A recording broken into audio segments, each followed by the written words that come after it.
Olá, seja bem-vindo ao Band Entrevista. Faltando 4 meses para as eleições de 2026, o debate político ganha ainda mais importância no dia a dia dos brasileiros.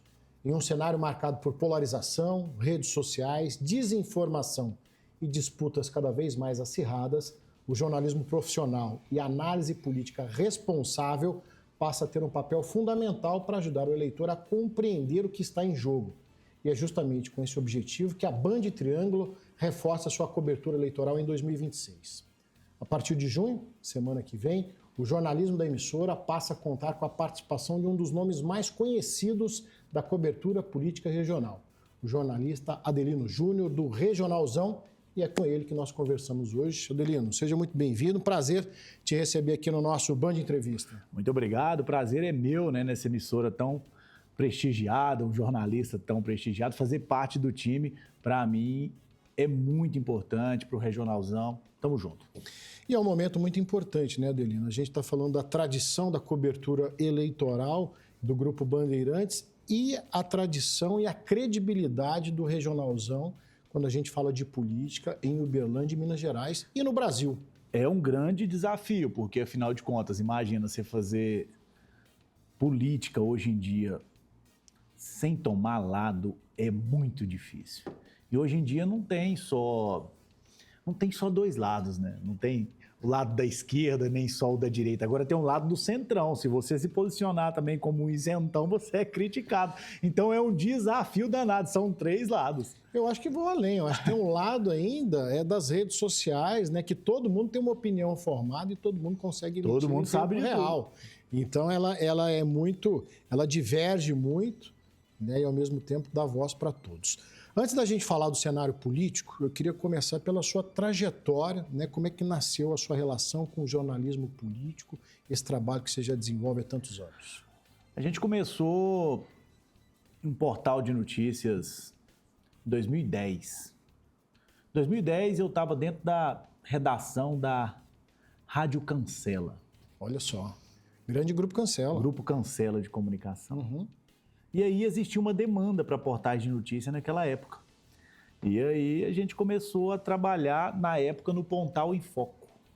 Entendeu? Que era um portal para o Pontal do Triângulo Mineiro, como diz o nome, né? Uhum.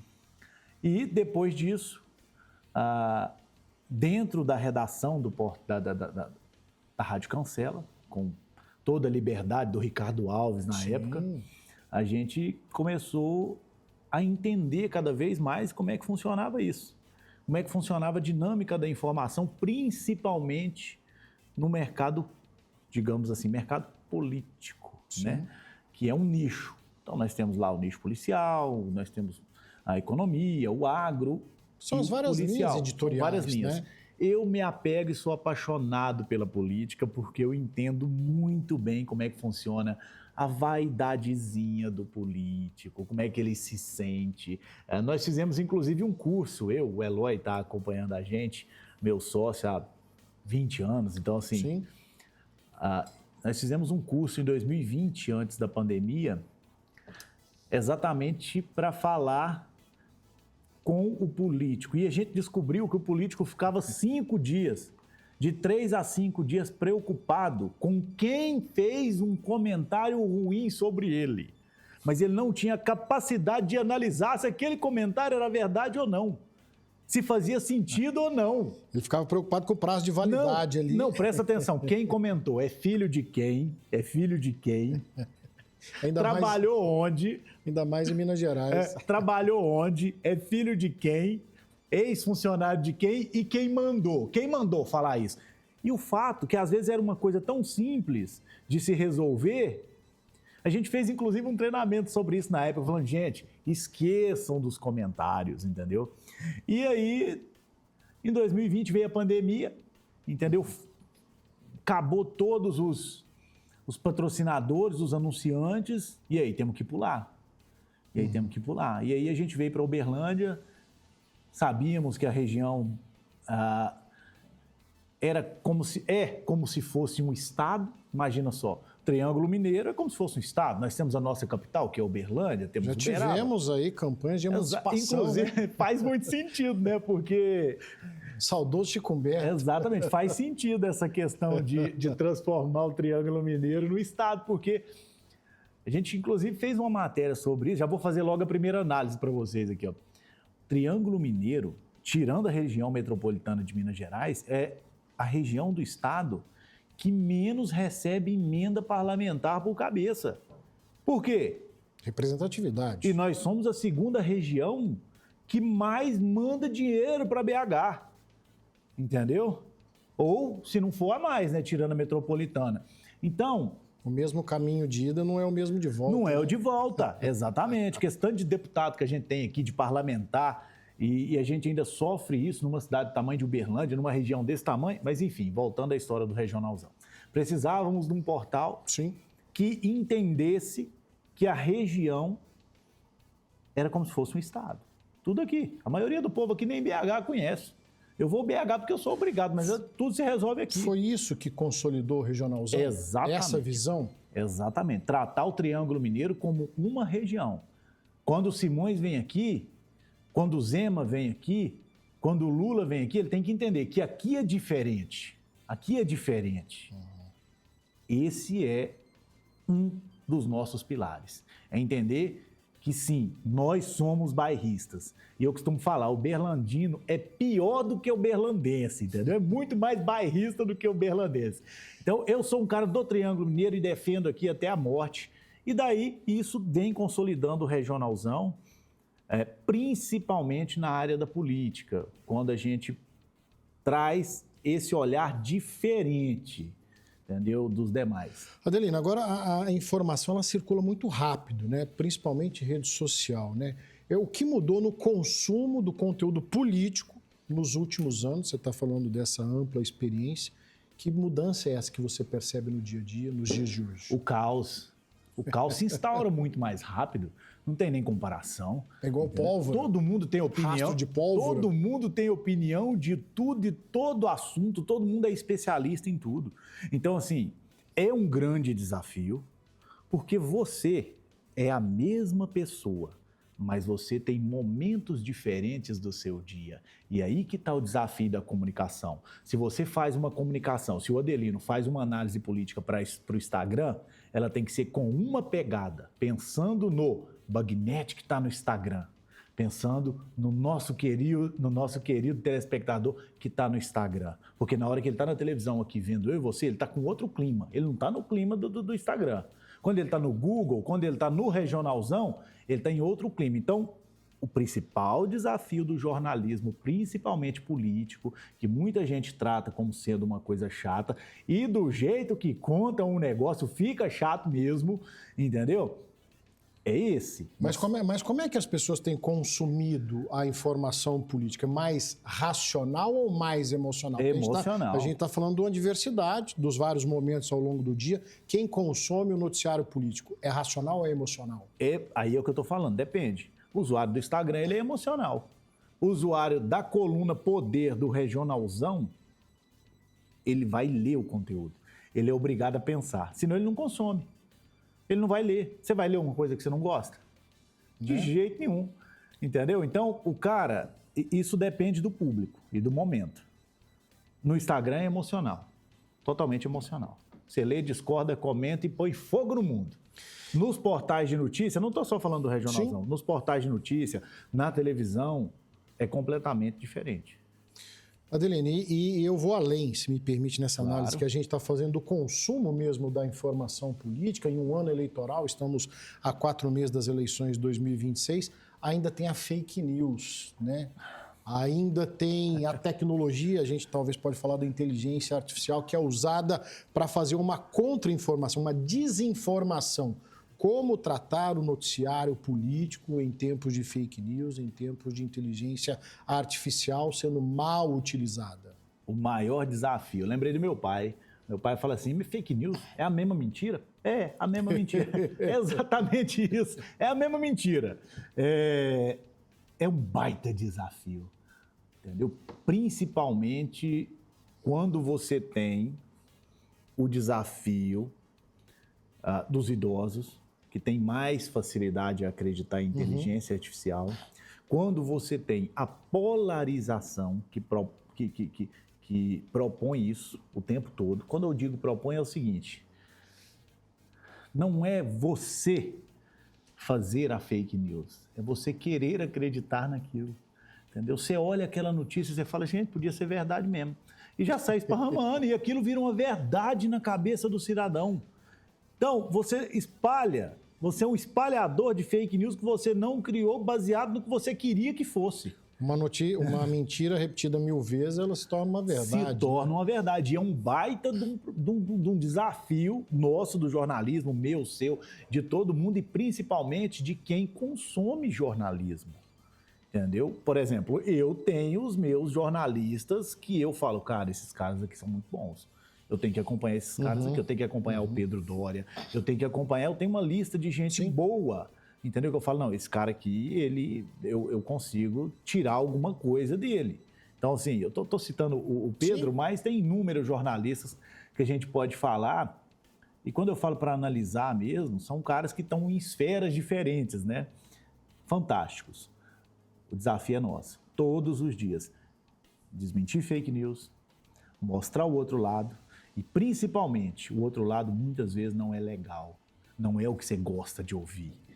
Sabe a história do advogado, que você vai lá e ele fala só o que você quer ouvir para pegar o seu dinheiro? É muito disso fake news. É muito disso. Entendeu? Você distribui porque você gostou de saber daquilo ali. Tipo assim, nossa, podia ser que era verdade mesmo. E sai esparramando o negócio. Então, assim, é um baita desafio. E a partir de agora, a partir aí dessa primeira semana de junho, Adelino Júnior, do Regionalzão, passa a integrar aqui o time da cobertura eleitoral das eleições de 2026 da Band Triângulo, com comentários semanais no Minas Urgente, junto comigo, aqui então ao vivo ou de onde estiver, trazendo um resumo da semana. E a gente sabe que no prazo de uma semana muita coisa acontece, né, Adelino? E principalmente uma ótica diferente, como a gente estava falando do SAMU, agora há pouco, entendeu? Quando a gente fala do SAMU em Uberlândia, por exemplo, você tem essa propaganda gigantesca aí de vários deputados e o prefeito também que apoiou. Do outro lado, o ex-prefeito Odelmo, que não queria trazer, mas enfim, o fato é, colocou o SAMU, qual é a ótica diferente disso hoje? Então vamos fazer o seguinte, antes de você fazer essa análise, eu vou fazer um breve intervalo aqui no nosso Band Entrevista, hoje recebendo o jornalista político Adelino Júnior, do Regionalzão, que passa a integrar a equipe da Band Triângulo na cobertura das eleições de 2026. Não saia daí, Band Entrevista volta já.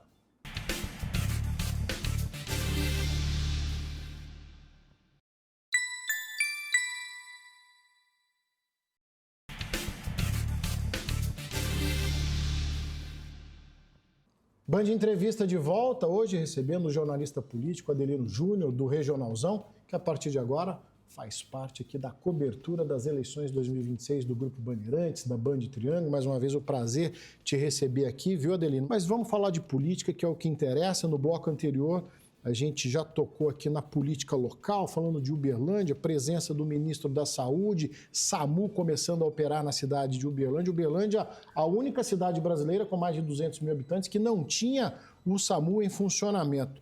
Como é que você vê essa movimentação, né, que tem uma grande diferença da administração anterior, a administração Odelmo, agora Paulo Sérgio? Que contexto é esse? Muito bem, a administração Odelmo Leão era completamente contra o SAMU em Uberlândia. Aí já veio o Paulo Sérgio, já fez essa mudança junto com os deputados e toda essa propaganda que teve aí na cidade, mas o desafio, como eu disse, é o seguinte, isso tudo vocês já viram, entendeu? Nós precisamos trazer uma ótica diferente, Sim. que é o seguinte, tem que dar certo.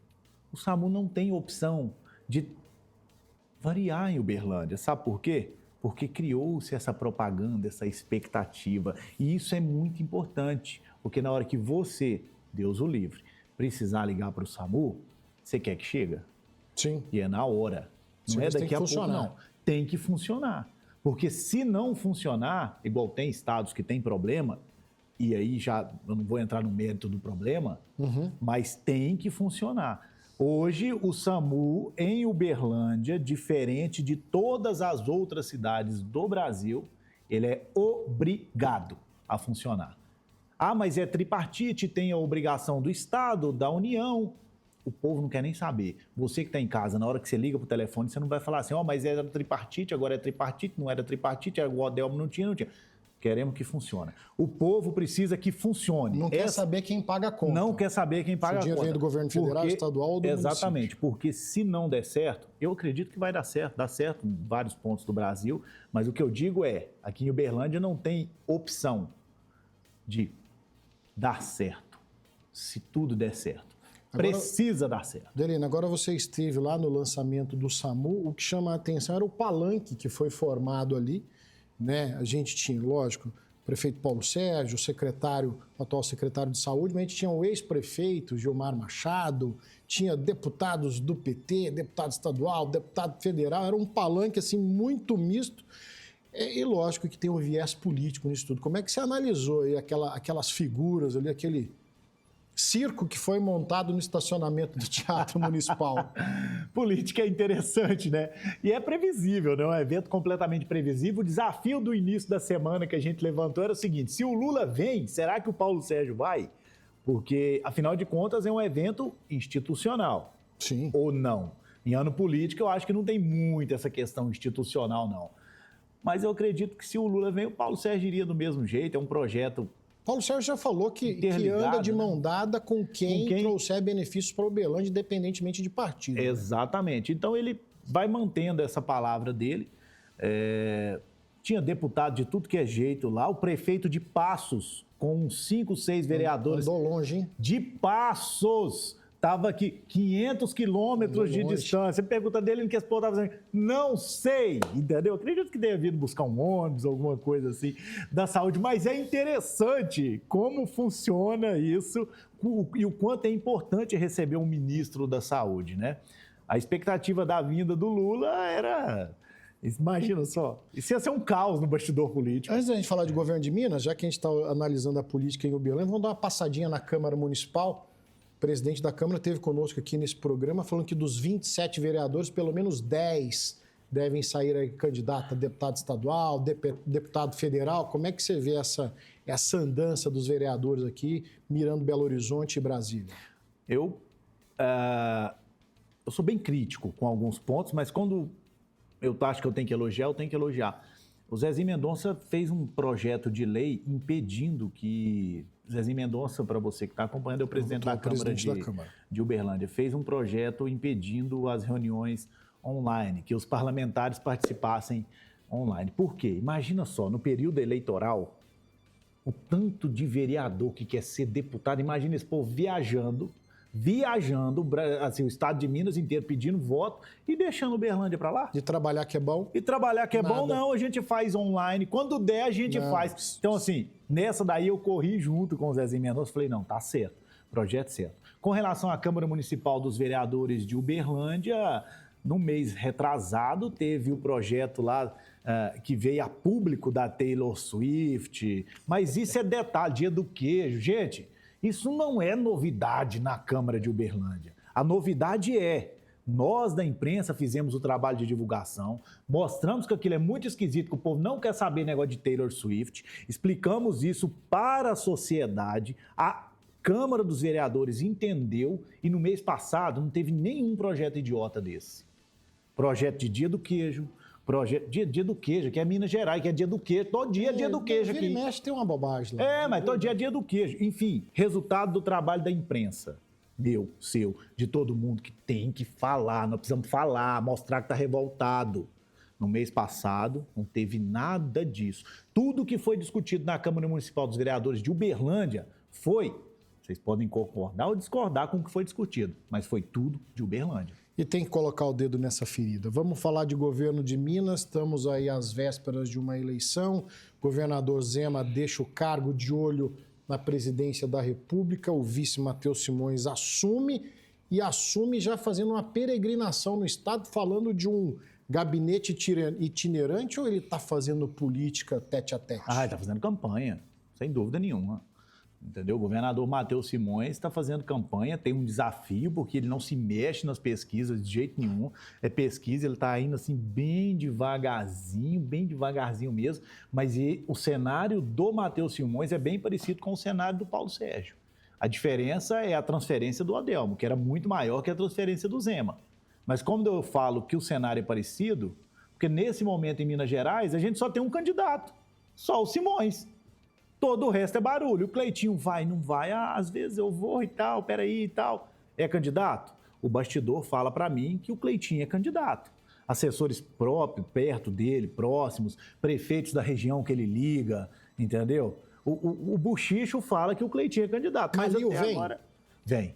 Calil Só se vem. ele for impedido juridicamente. Falcão de Patos de Minas vem? Não acredito que venha. Mas aí já é um pitaco meu. Porque para ele vir, precisa do Cleitinho ser candidato a presidente da República. O que não é impossível, viu? Não é impossível. Sabe por quê?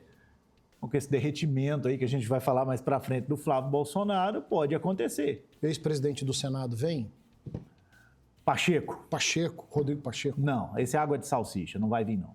Improvável na minha cabeça. Porque, na verdade, o que ele queria era o Supremo Tribunal Federal, né? Sempre. Imagina, uma caneta mágica que você decide qualquer coisa. Para que você quer mandato? Então, a gente pode falar que está muito indefinido a disputa ao governo A única definição que você tem, Minas. a única definição que você tem até agora é o Simões, que é candidato. Todo o resto é buchicho, entendeu? E especulação que a gente faz muito bem. Eu não estou criticando quem faz. Mas até agora, o que a gente tem de candidato é o Matheus Simões. Pergunta ele se ele quer, pra você ver. Na hora. Vamos dar uma passada pela presidência da República. Que cenário é esse? A gente tem o Mineiro Zema lá, tem o Goiano Caiado, Flávio Bolsonaro, a Aécio está aparecendo do nada. O que vai virar? Aqui é que a loucura tá grande. Nem com bola de cristal você não consegue. Vai faltar tempo pra gente falar aqui, viu? Nem com bola de cristal você não consegue adivinhar o que vai acontecer. Porque, veja bem, você tem o Caiado, do PSD, que virou um centrão oficial no PSD, repetido, né? Aí você tem o Zema, que sempre falou que vai manter a candidatura dele até o final. Olha, Deli, não manterei até o final. Deu 20 entrevistas para mim, as 20 igualzinha, desde quando ele era governador no outro mandato. Eu fui o primeiro que perguntei isso para ele, você vai vir a presidente? Não sei ainda e tal. Depois disso, o assunto dele foi firme. Então nós temos o Zema e a possibilidade agora de você ter o Caiado como vice do Zema. Fazer ali uma chapa pão de queijo com essência de piqui, alguma coisa assim. Então, assim, você tem essa possibilidade. Aí você tem o Flávio Bolsonaro, que está derretendo, e a expectativa é que ele derreta mais não pelo que aconteceu, mas sim pela gestão de crise. O que mata um político no Brasil hoje não é corrupção. O Brasil está cheio de político corrupto. Isso não mata ninguém no Brasil politicamente. E a memória do o que mata Flávio Bolsonaro politicamente é a gestão de crise. É o que fala, desfala, vou, não vou, saio daqui do Brasil, dou uma pernada lá na capital dos Estados Unidos. Chego lá, o Trump fala do Lula. Me ajuda, Trump, Big, como é que é? Então, assim, é complicado. Aí, do outro lado, tem o Lula, que eu também não consigo achar que ele é candidato. É o candidato do PT hoje? É, mas no fundo do meu coração analista político, eu não acho que o Lula vá até o final. Faltando 4 meses para as eleições, ainda vai passar muita água debaixo dessa ponte? Ixi, como eu te disse, eu não acredito. É só depois que eu ver o Santinho, que o Lula é candidato. Eu posso estar errado e está tudo bem, mas na minha análise, a gente pode montar uma crítica aqui para o presidente Lula, entendeu? Relacionada a qualquer assunto que você quiser, mas ele foi trazido de volta para o jogo. Se eles não mexem com ele, ele estava lá em Atibaia até hoje, entendeu? E é nesses 4 meses que a gente vai juntos aqui nessa análise política do jornalismo da Band Triângulo e Regionalzão trazer o bastidor para você, amigo telespectador e eleitor, antes de mais nada, né, Adelino? Tempo curto pra gente, você viu? Podia ser 1 hora que a gente ficava aqui falando com o povo, não tem problema nenhum, não. Ó, muito assunto para falar, muita coisa acontecendo, mas o importante é o seguinte, aqui comigo, com o Bagnete, vocês vão ver uma ótica diferente da situação, entendeu? Vocês vão ver algo diferente, e isso é importante, porque isso você só vai ver aqui, um ponto de vista diferente dos outros, o que sai do factual, aconteceu ou não aconteceu, igual a história do SAMU. O SAMU é bom demais, mas precisa funcionar. Tá certo, Adelino. Obrigado pela presença. Seja muito bem-vindo ao time. A partir de segunda-feira, 1º de junho, Adelino Júnior e regionalzão aqui com o Minas Urgente, tá certo? A você que ficou conosco até agora, o nosso muito obrigado e até o próximo Band Entrevista.